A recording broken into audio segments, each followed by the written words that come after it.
When it comes to meat, especially lunchbox staples and grilling favorites, cancer can be a tough bite to swallow. Cooking foods produces some carcinogenic chemicals, and that's true for red meat and for processed meat. An expert panel under the World Health Organization looked at more than 800 studies and classified processed meat as carcinogenic. That includes all meat preserved by smoking, curing, salting, or with chemicals to improve shelf life. Even if it's organic, evidence shows things like bacon, sausage, hot dogs, and sliced meat can cause colon cancer. Researchers say eating a 50-gram serving every day will increase your risk by 18%. That's roughly 5 to 6 slices of deli meat. There were also findings of unprocessed red meat. Beef, veal, pork, lamb, and goat are now listed as probably carcinogenic. Evidence shows associations to various cancers. Any attack on your industry. Consumption is already on the decline. This news may be an added hit. 25 years ago, I was pastoring a church in upstate New York when at the age of 42, I was told I had colon cancer, a tumor about the size of a baseball located above my left rib cage. And just prior to being told I had colon cancer, I had lost my mom to colon cancer. Mother was a registered nurse when she was first diagnosed. She was told her only hope of surviving that cancer was to yield to their chemotherapy, their radiation, and their surgery. Being a nurse, having great faith in her profession, she very willingly submitted her body to these modalities. When Mother was first diagnosed, there was no outward appearance she had a physical problem.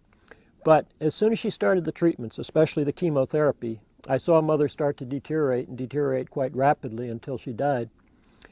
So here I was faced with the same problem Mom had just died of. And one thing that's very difficult to do is to break programming. Because Mother, being a nurse, had always brought me up when you get sick, you go to the doctor, you do what he said. I had seen Mom do that. I saw the horrible consequences. And so I went looking for an alternative. And in my search for an alternative way of dealing with my colon cancer, I was encouraged to talk to an evangelist in Texas by the name of Lester Roloff. Brother Roloff was a great gospel preaching man, but he was also considered a health nut in his day. He encouraged me not to go the medical route, but to do something as simple as change what I ate.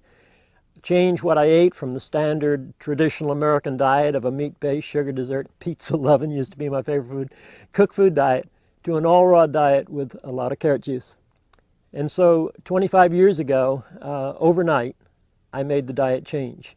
And within 1 year from the time I made the diet change, my baseball-sized tumor was gone without medical intervention. But not only was my cancer gone, so were all the other physical problems I was experiencing when I made the diet change. My hypoglycemia, my hemorrhoids, my severe allergies, my severe sinuses, my high blood pressure, my fatigue, my pimple outbreaks, even body odor and dandruff are gone in that first year. After 1 year on the total raw, I did modify my diet to include some cooked food again. Things like baked potato, brown rice, steamed vegetable, whole grain pasta, baked sweet potatoes, baked squash, and the like, no junk. And for the last 24 years, my diet's been about 85% raw, 15% cooked. And I'm still able to play almost any sport I played as a teenager and probably have more energy, endurance, and stamina than I had as a teen. So it's been a really interesting journey.